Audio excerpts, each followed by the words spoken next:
Lavrov afirma que el uso de las monedas nacionales saneará la economía mundial. La transición a las monedas nacionales en el comercio tendrá un efecto sanador en la economía mundial, declaró el ministro de Exteriores ruso, Sergei Lavrov, durante su visita a Kenia. Agregó que el uso de las monedas nacionales también se está aplicando en países de América Latina y Asia. Se trata de un proceso objetivo, que irá ganando impulso, y creemos que tendrá un efecto sanador en la economía mundial, en el comercio internacional y en los lazos económicos y de inversión, declaró el ministro en una rueda de prensa. Lavrov señaló que Rusia aún no mantiene un volumen de comercio grande con Kenia, por lo que se sigue comercializando en dólares. A medida que crezca el volumen de comercio, por supuesto, la transición a los pagos en monedas nacionales tendrá una importancia práctica y después de eso, el futuro, añadió Lavrov. Asimismo, subrayó que el uso de las monedas nacionales también se está aplicando en América Latina, así como en países de Asia. Ya estamos pasando activamente a los pagos en las monedas nacionales. El porcentaje del dólar está disminuyendo gradualmente, enfatizó el canciller ruso.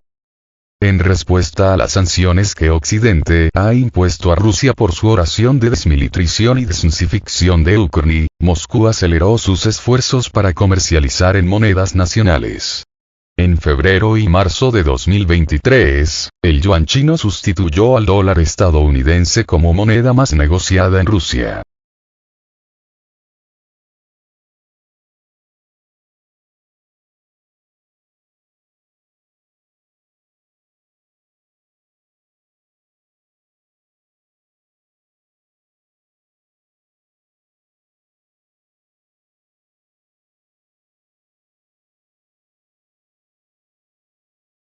Viaje aún Estados Unidos en default. Emisión de deuda pirata, la Fed en modo bombero y una supermoneda de platino. El sistema de liquidación de la deuda creará un limbo legal del impago.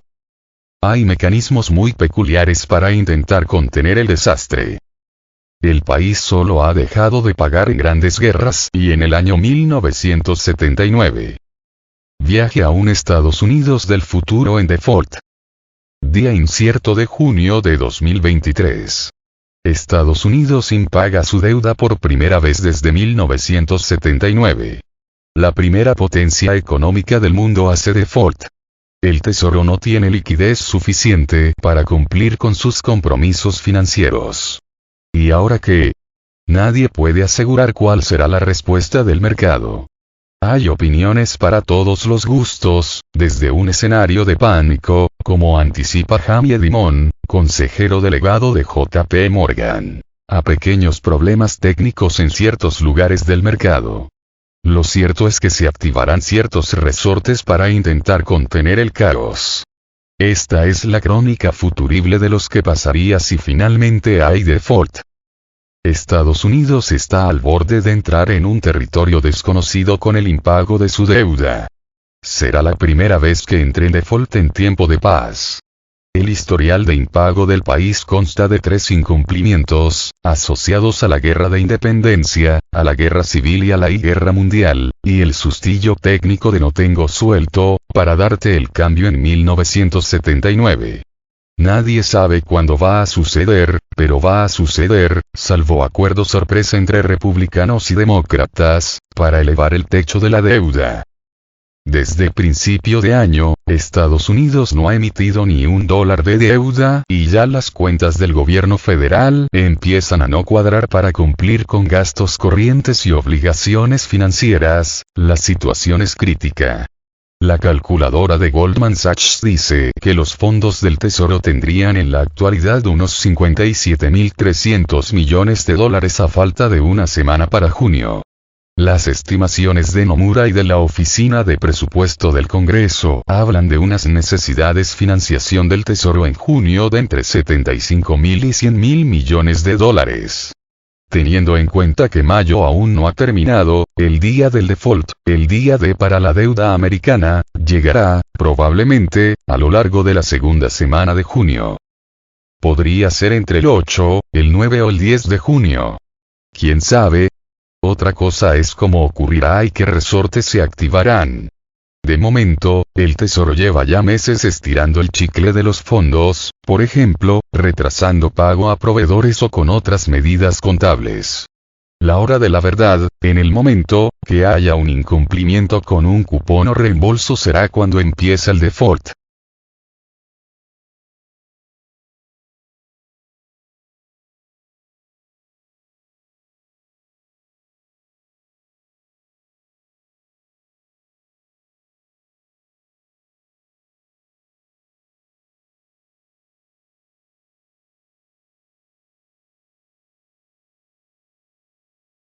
La red de seguridad se llama Fedwire. Llegado a este punto de la cuenta atrás, seguro que ha oído hablar del Fedwire Securities Service, el Fedwire para los amigos, que el servicio electrónico de pago, emisiones y transmisiones que utiliza el Tesoro estadounidense para la operativa de la deuda con los bancos y el mercado.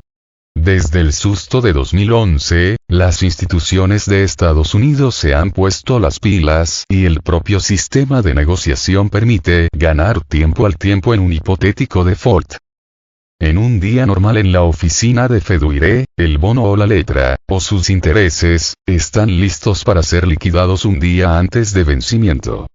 Por supuesto, el proceso es todo informático. Al día siguiente, el tenedor de la deuda recibe el cupón o el principal. Pero si hay problemas, el propio sistema puede retrasar un día el desembolso, a petición del emisor. El Tesoro tiene que dar la orden para retener el pago. Parece una tontería, pero este mecanismo está diseñado para interrumpir lo menos posible la operativa del propio mercado, creando un limbo. El vencimiento se ha producido legalmente, aunque el inversor no proceda al cobro, lo que permite sacar del mercado el bono circulación. Esta circunstancia se puede dar un día tras otro si lo pide el Tesoro, hasta que autorice el pago. Esta medida asimétrica se adopta por los problemas operativas que pueden generar a bancos y firmas de compensación, explican desde TMPG, un grupo de expertos de la Fed de Nueva York, que elaboraron un plan de contingencia para posibles problemas de pago del Tesoro. El comité señala que la manera de actuar reduce algunas consecuencias del impago de la deuda para el funcionamiento del mercado, pero las consecuencias de retrasar los pagos serían, no obstante, graves. El diseño de plan sitúa el problema no en los tenedores finales de la deuda, que pueden esperar el desenlace político, sino en los bancos o firmas que custodian o toman prestada los activos de clientes o de otras instituciones. El TMPG sabe de primera mano que las entidades financieras suelen adelantar el pago de los cupones y tendrán que decidir cómo proceder si hay impago en alguna referencia.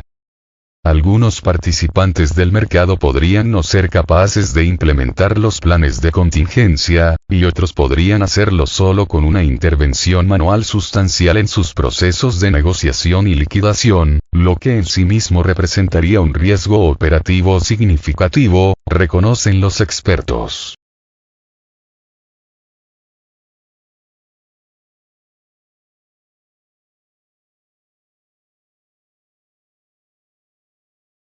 Un default relámpago en el 79. Las posibilidades pasan por alguien asumiendo el pago de intereses de demora o que las partes acepten un tipo cero por el retraso. Todo va a depender de la duración de la situación y las emisiones en impago. El último impago de Estados Unidos fue en 1979 y lo podemos llamar un flash de impago. En plenas negociaciones también por el techo de la deuda, un error administrativo dejó sin reembolso $120 millones en letras. El retraso en el pago fue de 3 semanas, pero algunos inversores reclamaron los intereses de demora, aunque legalmente no hubo default. El gobierno de Carter dio carpetazo al asunto por la vía rápida, pagando. El trauma fue tan grande que, a continuación, el Congreso cambió la ley para evitar que algo así volviera a suceder. El techo de la deuda se unificó con los presupuestos, y se declaró que, cuando se aprobara un determinado gasto en las cuentas, se autorizaba automáticamente la emisión de deuda necesaria para cubrir esas cantidades. Pero en 1995, la revolución conservadora que llevó a los republicanos a tomar el control de la Cámara de Representantes por primera vez desde la Gran Depresión, acabó con esa medida de seguridad. La nueva mayoría republicana volvió a separar ambas leyes para poder chantajear a los presidentes demócratas, como ha ocurrido las 3 veces que han coincidido un presidente demócrata y un Congreso republicano. En ese 1995, con Bill Clinton, 2011, con Barack Obama, y ahora. Nadie en su sano juicio piensa en que el default se alargue en el tiempo solo por motivos políticos. El escenario base sería de días o semanas. Pero la situación está en manos de un importante grupo de republicanos radicales, agrupados en el llamado Caucus de la Libertad y con Donald Trump a la cabeza. Y no están dispuestos a ofrecer ninguna concesión política a los demócratas. El presidente de la Cámara de Representantes, Kevin McCarthy, ha dejado claro que su concesión a Biden es evitar la quiebra de Estados Unidos, y los demócratas deben darle a cambio todo lo que pidan. Más que una negociación política, el diputado republicano Matt Gaetz lo describió como una toma de rehenes, con la economía mundial y de todo Estados Unidos como víctima del secuestro, como añadió el senador demócrata Brian Schatz.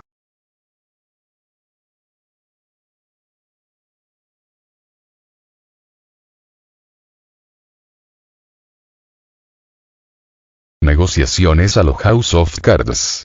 En una conversación con votantes republicanos en la cadena CNN, el expresidente Trump explicó que, durante su mandato, el Congreso amplió el techo de la deuda 3 veces sin recortes presupuestarios ni ninguna de las exigencias republicanas actuales, pero que ahora estaría a favor de llevar al país a la quiebra si no se cumplen sus demandas porque el presidente es ahora Biden. Y la teoría de Trump es muy simple. Si se llega a la quiebra, el presidente será el que asuma el coste político de la situación. Y si los demócratas ceden, los miles de personas que se quedarán sin ayudas sociales y que sufrirán los enormes recortes del gasto público culparán a Biden por traicionarles. Sí, además, la economía nacional se resiente por la caída de la inversión pública, el resultado será reducir aún más el apoyo electoral al presidente. Es decir, pase lo que pase, los republicanos ganan. De la duración del default dependerá el daño a la economía y al mercado. El revolcón que ha supuesto toda esta situación en los mercados se ha visto especialmente en las letras del Tesoro de Estados Unidos. Las letras con vencimiento a corto plazo coincidente con las fechas que se barajan para el default han experimentado en las últimas semanas un acusado repunte en sus intereses. A la hora de situar los rendimientos en una gráfica según el vencimiento como la de la curva de tipos, se ha apreciado en estos valores una curiosa joroba en el tramo inicial. La diferencia entre estos rendimientos y los de letras que vencen antes o después de los plazos manejados para la fecha X es lo que se ha conocido como spread del miedo.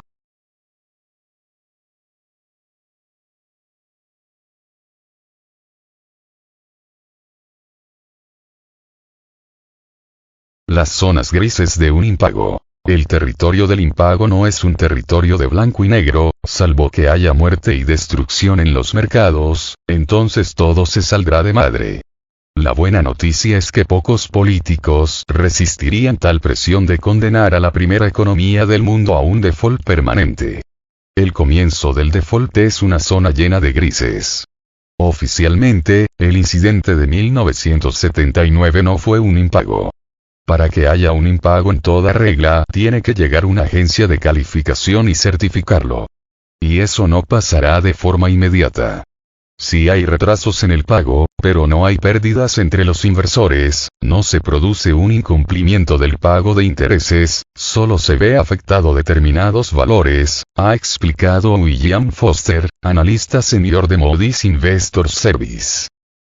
Pero claro, este es un escenario benévolo y siempre teniendo en cuenta que haya acuerdo en Washington para elevar o suspender el techo de la deuda. Lo que no quita para que las firmas de rating tomen nota y sobre la marcha arrebaten a Estados Unidos la corona de AAA, de máxima calificación crediticia. En el episodio de enfrentamiento entre demócratas y republicanos en 2011, se llegó a un acuerdo sobre la campana, pero S&P sacó la tijera contra el rating de Estados Unidos. El golpe en los mercados fue de aupa. El Dow Jones perdió alrededor de un 20% en bolsa en apenas un par meses y los intereses se tensaron para Estados Unidos a la hora de financiar la deuda. Jugar con el impago siempre tiene un coste. Fitch ha puesto en perspectiva negativa la deuda del país. El default técnico del 79 pasó desapercibido, pero dañó de forma permanente la curva de rendimiento, según algunos estudios.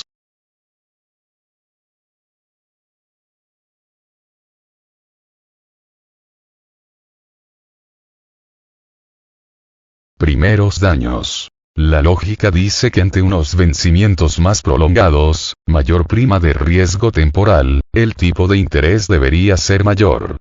Sin embargo, en la deuda de Estados Unidos se está produciendo un fenómeno totalmente anormal provocado por el riesgo de default. Las letras a más corto plazo están pagando un interés muy superior a los bonos a 2 y 10 años, 4,28% y 3,68% respectivamente. Ahora mismo, las letras del Tesoro a un mes están cotizando con un rendimiento del 5,8%, cotas no vistas desde antes de la gran crisis, frente al 5,2% de las letras a 2 meses. Incluso algunos rendimientos han superado el 6%, como es el caso de unas letras de gestión de tesorería a 21 días, que en una subasta esta semana han alcanzado el 6,2%. El Tesoro emite periódicamente estas letras a muy corto plazo para gestionar las necesidades de financiación más inmediatas. Sin liquidez a corto plazo, la administración Biden tendrá que gestionar agua en el desierto. Tendrá que retrasar el pago de nóminas y otros compromisos corrientes y cruzar los dedos para que entren ingresos vía liquidación de impuestos. Desde el frente económico, el Consejo de Análisis Económico, CEA, estima que un default corto reduciría los puestos de trabajo en 500,000, lastraría el crecimiento del PIB real anualizado en 0,6 puntos porcentuales y aumentaría la tasa de desempleo en 0,3 puntos porcentuales. En el caso de un default prolongado, la CEA esperaría que la tasa de desempleo aumentara en 5 puntos porcentuales y que el crecimiento del PIB real anualizado disminuyera en 6,1 puntos porcentuales. La Casa Blanca hace poco detalló el estropicio económico que supone un incumplimiento de deuda.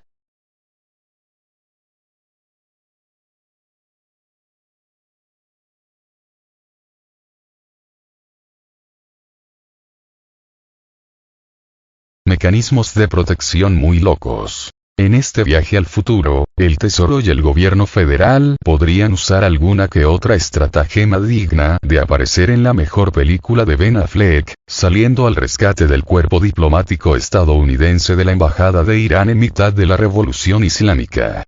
Como si el dinero cayera del cielo naciese en los árboles, el Tesoro podría acuñar una moneda de platino de $1 billón y depositarla en la Fed para obtener efectivo. Esta opción es válida y legal, pero el impacto sobre la credibilidad del Tesoro, y por ende del gobierno, sería cuando menos dudoso. Para muchos estadounidenses la actual subida de inflación es consecuencia de años de dar a la impresora del dinero con programas de compras masivas de deuda por parte de la Fed.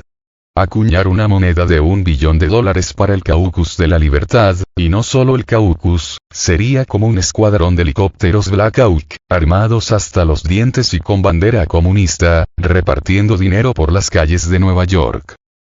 El Tesoro tendría que transportar en una furgoneta blindada o en un maletín, quién sabe si habría ceremonia, la moneda de platino, que valdría casi lo mismo que todo el PIB de España, para dejarla en la caja fuerte de la Reserva Federal.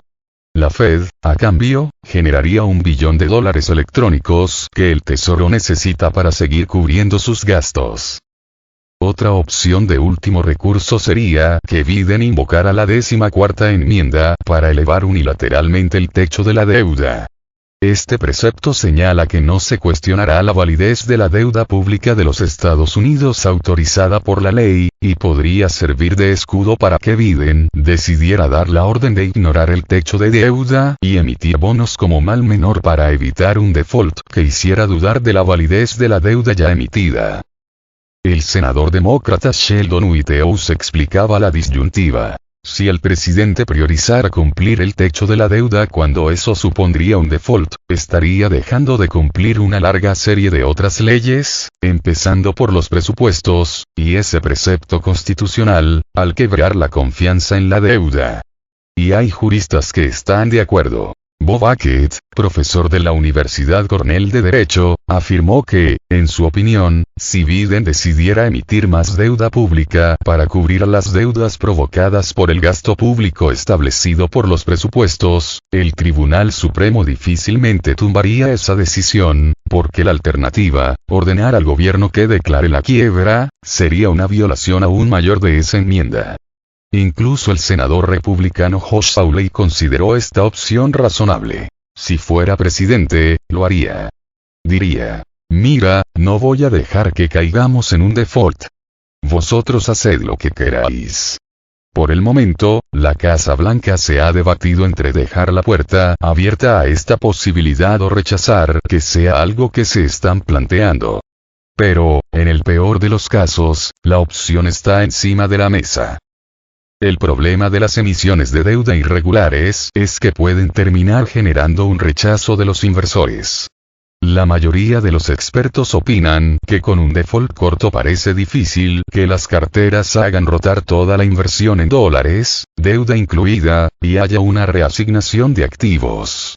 En otras significa que se evitaría una liquidación masiva de activos made in USA en el mercado. Otra cosa es si Biden ejecuta la idea de una emisión pirata, con dudas legales, aumenta considerablemente el riesgo de terminar desconectado del mercado, como si fueras Grecia en 2012.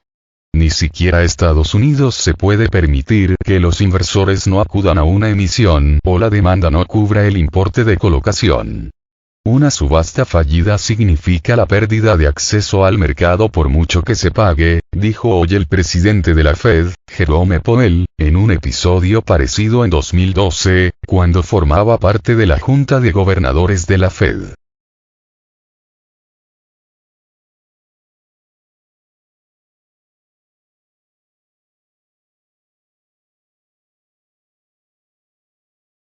Fed al rescate. A Estados Unidos no se le puede negar el sentido del espectáculo, para que cualquier episodio político-económico parezca sacado de House of Cards.